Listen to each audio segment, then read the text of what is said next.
Welcome to Center Court with the Lopes, presented by Talking Stick Resort. Barry Butel alongside the head coach for GCU men's basketball, Bryce Drew. And coach, you're off to a 7-2 start. You've been reeling off 4 straight victories. How are things rolling for you guys? Well, it's much nicer talking to you after wins. No doubt. So it makes it a lot nicer. But yeah, guys had a great stretch here. Played really well on the road.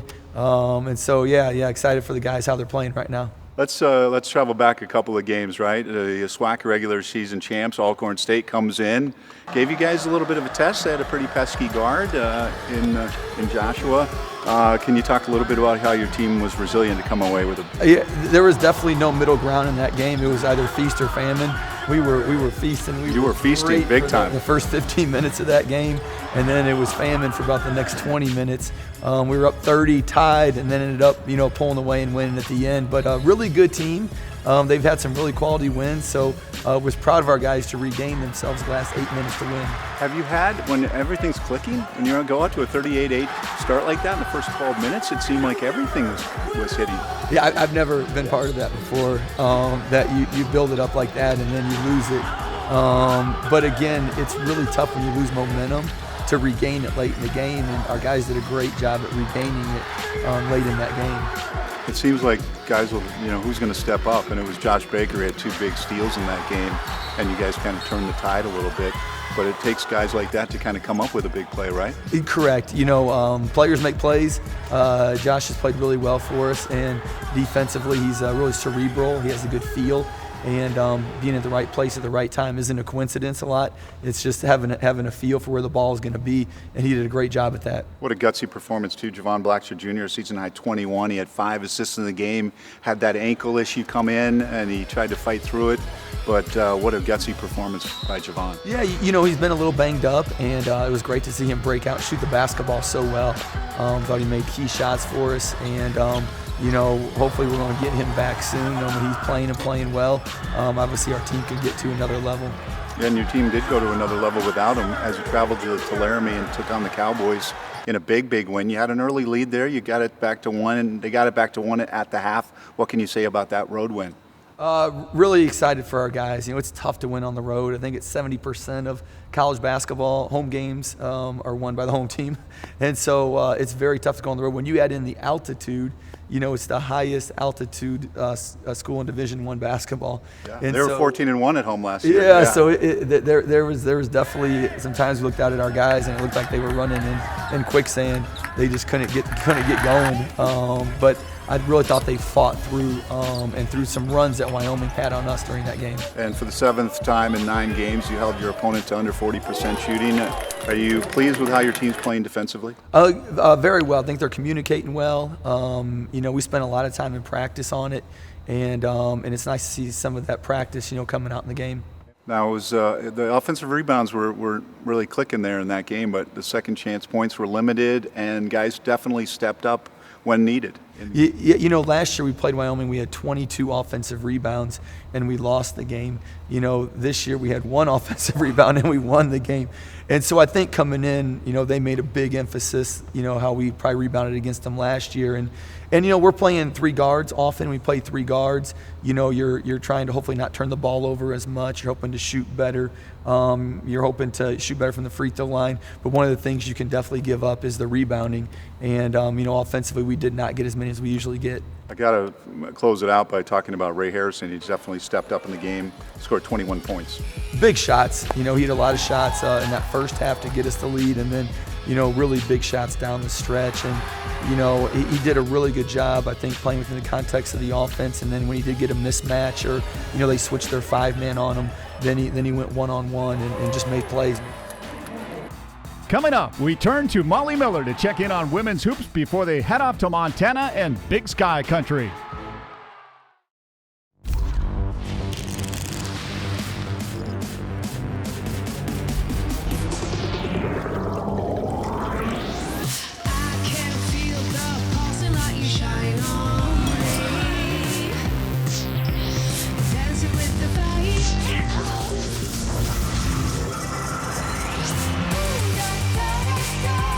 The pulse, the beat, the vibe. You have a place to turn it on. Talking Stick Resort. Sunrise, waking up lonely, big sky, where am I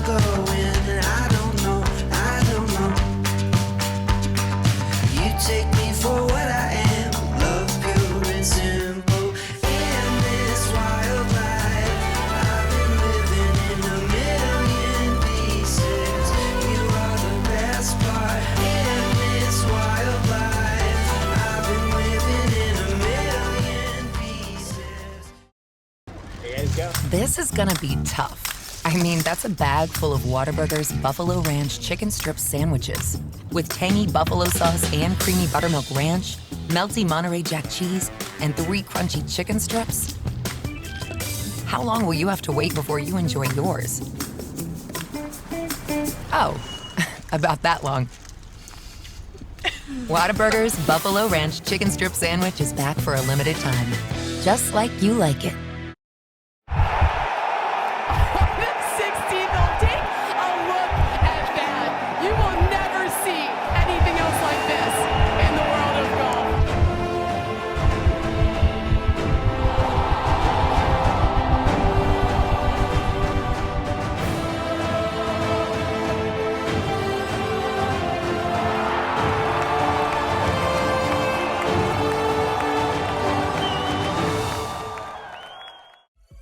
Center Court with the Lopes is presented by Talking Stick Resort, play in style, and by Cox Business. Welcome back to Center Court with the Lopes, presented by Talking Stick Resort. Barry Butel, now joined by the head coach for GCU women's basketball, Molly Miller. And coach, you're off to a 6-1 start, but we've said that for 3 straight years. You've been 6-1 in each of the first 3 years of your tenure here at GCU. What makes this 6-1 sweet? I think there's progress in not only this team, but how the program has kind of started to play some heavy hitters, and our scheduling has increased in competitiveness. So when we integrate 10 new faces, you want to see progress, and for the most part, we're getting better every day. I think each game is telling a lot of what we need to work on and how we need to improve, but I'm excited for this team. We're going to have a tough few more here in the non-conference and then hit conference, which I've been keeping track of our conference opponents, and they've been doing really well in the non-conference so far, so I think it's going to be a competitive couple months here. Well, you mentioned big hitters, and there's a pretty big one that came into GCU Arena in Arizona State. What an atmosphere it was, record. It was incredible. I mean, when you look back at that crowd and understand kind of the implications of having 6,000 fans for a women's basketball game, then I was just so in the moment, and our girls just appreciated it so much, that support. And what a fan base, what an atmosphere. It was a really good game, I thought, back and forth one. We were tested throughout, had the lead going into the fourth quarter. Some things didn't go our way there. I think we kind of got out of rhythm with how we played defensively, getting 5 early fouls and being in that bonus before the first media timeout that took us out of what we wanted to do defensively in our rhythm a little bit. But you're right there, it hurts and stings that we didn't get the win, but I think it shows a lot what this team is capable of. Yeah, and you delivered a message about what brand of basketball Arizona State was going to face that night when Aaliyah and Tierra created those turnovers early on with that pressure. It was pretty amazing to see, and right from the opening jump, the team seemed to be ready. Yeah, that's what we wanted to do. We wanted to really put our brand on display, and we did that. The first possession, we got a turn and a layup off a turnover, so it was really fun to see kind of our brand. We didn't shy away from it against big competition, which I think is a good lesson as we move forward and we play some of these really good teams. We continue to have to stick to our brand of basketball and what we know. Then the team definitely regrouped and picked off a 61-50 win against Kansas City at home. In the back end of it, home and home, a little bit of retribution after you went to Kansas City a season ago. Your team definitely responded after kind of starting off the first half a little sluggish. Yeah, we talk about Benergy a lot. That game we talked about Revenergy, so some revenge energy, because it was very clear that we had some payback. But also I think we were coming off a really big game in Arizona State. It took us a while to maybe even knock that kind of emotion off and get back to the swing of things. But second half we did a lot better with our defense and our conversion, hitting some open shots. But it took us a while to get back into the swing of things. But I think that's a good opportunity to learn also, especially when you're going these back-to-back games, Thursday, Saturday, and conference. You got to be able to move on to the next one pretty quickly. Before we go, I got to talk a little bit about you're back on the road again. You go to Missoula and take on Montana, the Grizzlies. How do you see that matchup?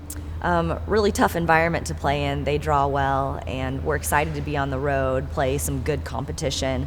They're very sound and skilled. They don't beat themselves up too much. I'm hoping our pressure will cause some problems, but very capable shooters, 1 through 5, can put the ball in the basket. So it's going to be a test, a really good one for us on the road, though. Coming up, they spend most of their time behind the scenes, but have a large role in the women's hoops program. What's it like to be a student manager? 16,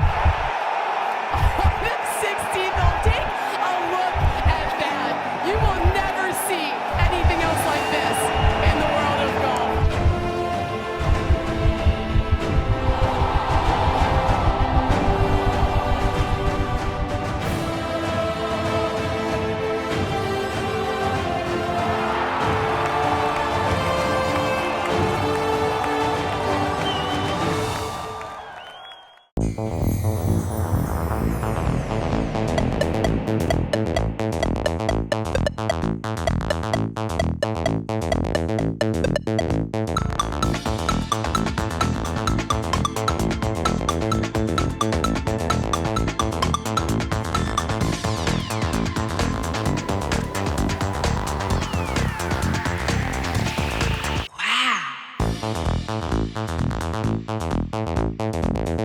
This is Sanderson Ford Country.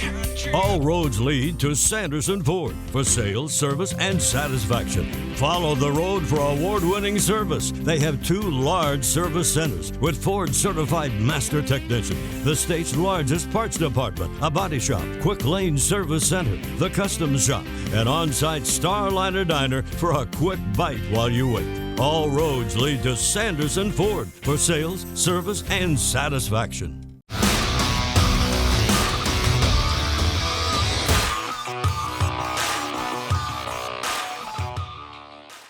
Welcome back to Center Court with the Lopes. Barry Buttel alongside head coach Molly Miller. And coach, you've assembled a great assistant coaching staff. Your support staff is tremendous. Tell us a little bit about the student managers and how critical they are to your success. Oh, the dream team. The dream team. The dream team. We've got the best dream team in the country. They really pour themselves into what we're doing every single day. They're the hype squad, they're the cleanup crew, they're the rebounders, they're everything we need as a program to really succeed in kind of the small details. So they're bought in just as much as our players, and they really, it's a commitment, you know, because they're not getting much out of it in terms of all the stardom and the spotlight. So I'm glad we have a little feature on them because they have definitely earned their keep, and I'm very proud they're a part of our program. Well, we recently mic'd up that dream team of student workers for GCU women's basketball. You guys switch it up now. Hey, what's up, guys? It's Emily. I'm one of the GCU basketball managers here for women's basketball.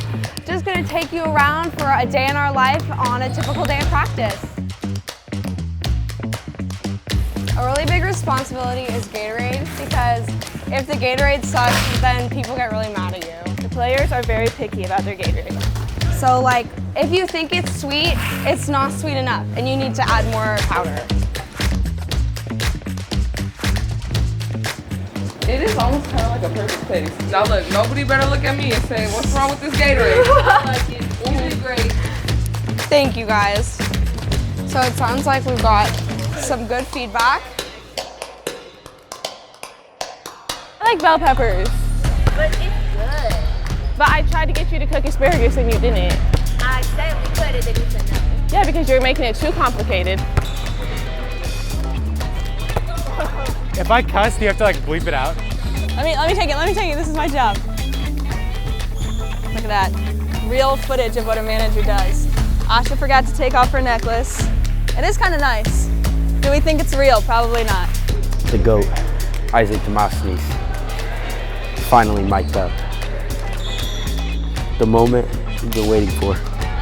Cheering for people in warm-ups is actually a strange experience, but it's a thing, so. Push, push, push! Oh, yes. Okay, Sven. Can I pass the head? So, basically, I just sit here, because it's my day to film, and I just move this little thing every time they move. And just film the entire practice. But you can't move that fast. You gotta move at like a slow pace, so it's not too fast, so when they watch it, it's like a smooth movement, you know? This is the fun part of practice right here, when we get to play. I got ball! Blue Gatorade, the best kind.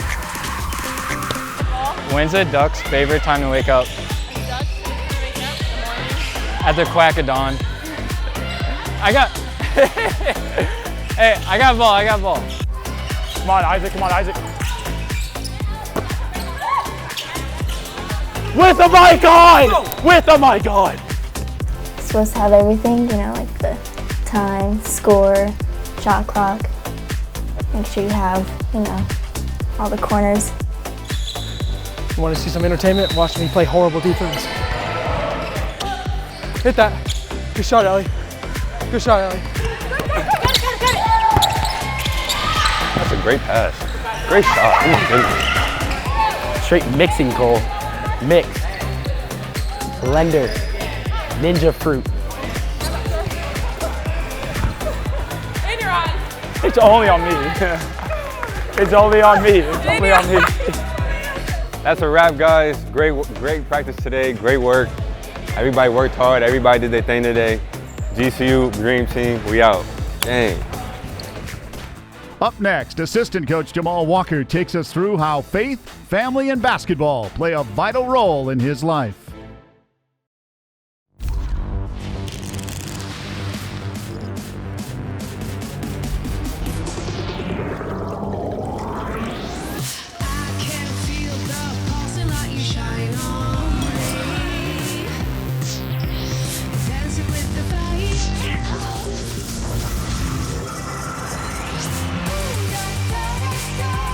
The pulse, the beat, the vibe. You have a place to turn it on. Talking Stick Resort. This is Sanderson Ford Country.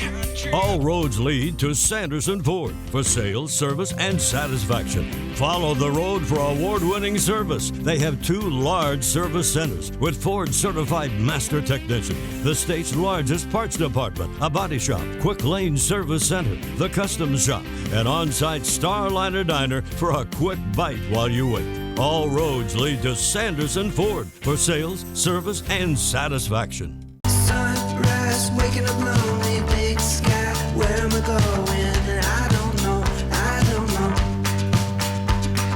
You take me for what I am. Love pure and simple.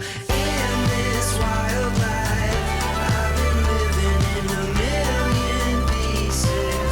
You are the best part. In this wild life, I've been living in a million pieces.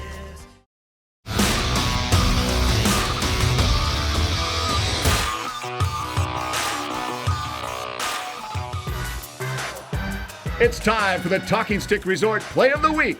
Play in style. Simmons finds Souza. Souza looking for a little bit of room. Oh, she gets her pocket pick. Laying it up. Tierra Brown with a kiss.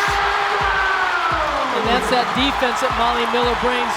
When a player turns their back with the ball, somebody is right on them. Welcome back to Center Court with the Lopes. Barry alongside head coach Bryce Drew. And coach, man, you've assembled a fantastic staff. Ed Schilling, Casey Shaw, Jamal Walker. You've got to be really pleased with how seasoned your assistants are. Well, the nice thing is it's a great place. People want to work here. They want to be here. We have great, bosses and leaders of our campus. So that's a huge draw in itself, for employees to want to be here. Then, as I go out and look for coaches, I want to find coaches that fit the culture of our school. So, coaches that, that have faith, coaches that love basketball and they want to win at basketball. And so fit is so important and just very thankful. We've had the same coaches ever since we got here, and I think that's a great compliment to our school and just our program.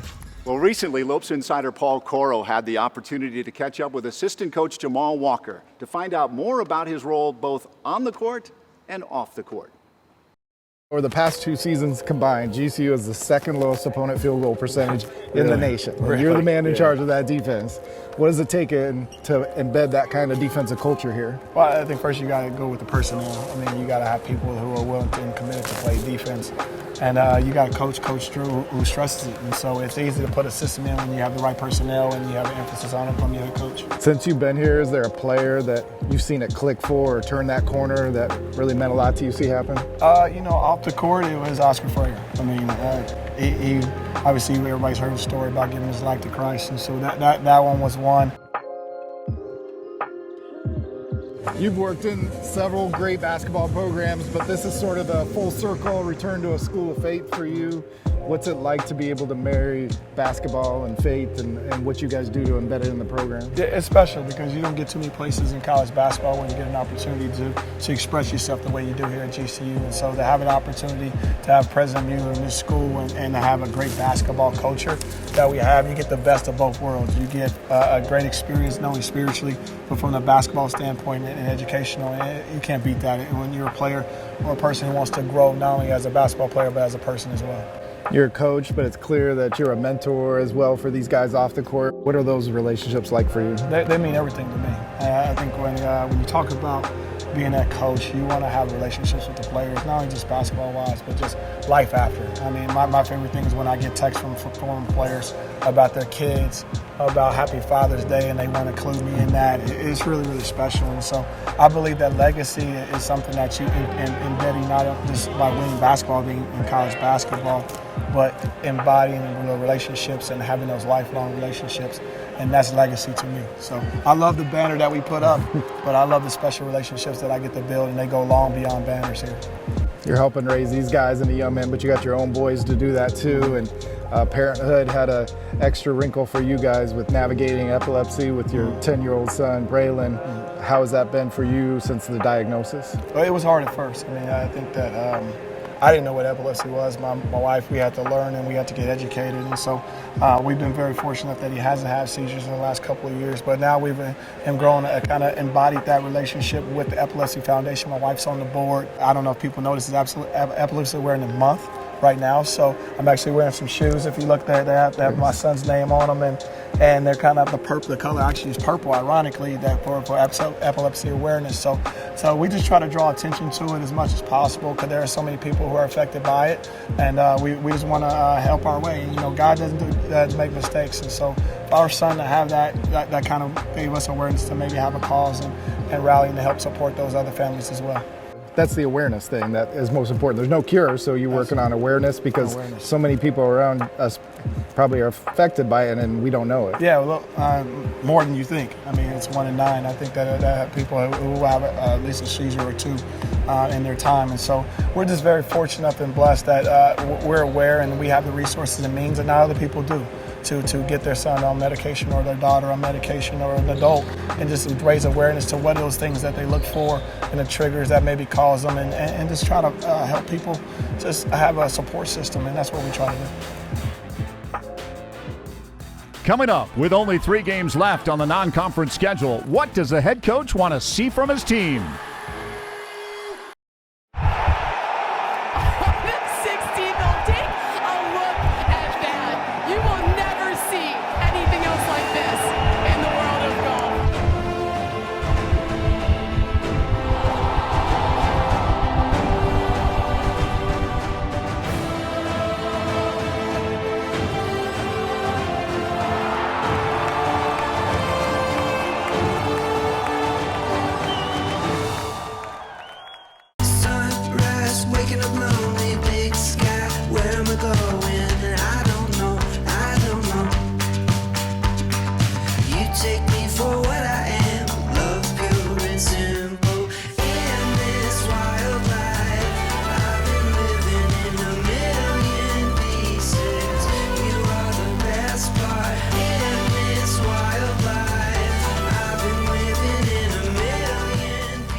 We take a look at the upcoming schedule brought to you by Cox Business.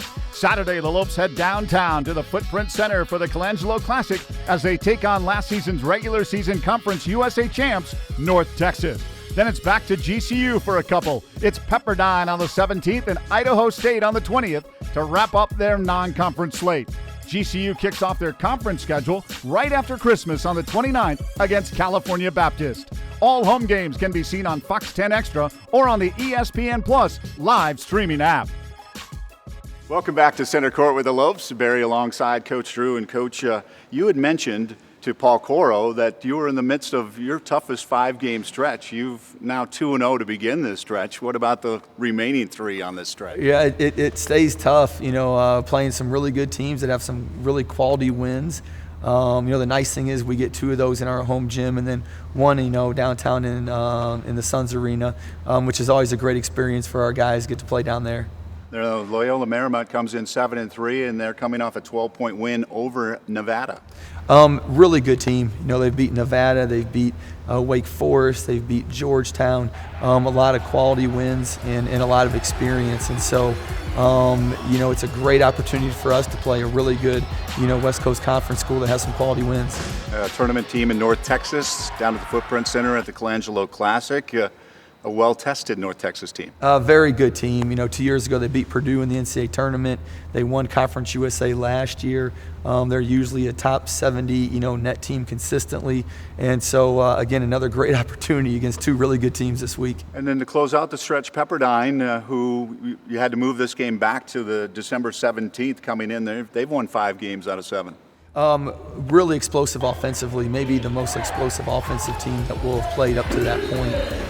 Variety of guys that shoot it and score it. They're putting high 80s on the board consistently. And so, every game is going to be a unique challenge. North Texas is very heavily on the defensive end. Pepperdine is very heavily on the offensive end. And so we're going to see different styles with these good teams coming in. Now, as you approach conference play, what do you want to see from your team? What needs to be clicking on all cylinders? I think every game we're making steps, we're making progress. Our communication's getting better on defense. I think offensively we're getting a better flow on when the shots come. Earlier we had a lot of shots that were kind of like out of rhythm, and now we're only getting a couple of those a game. So when you get to conference, obviously you want to get all of that stuff cleaned up and make sure you're valuing every possession. Well, one thing is for sure, it's going to be a beautiful Christmas. There's going to be some great GCU basketball at GCU Arena. We hope you come out and enjoy it over the holidays. But my thanks to Bryce Drew and to Molly Miller and to you for tuning in to Center Court with the Lopes.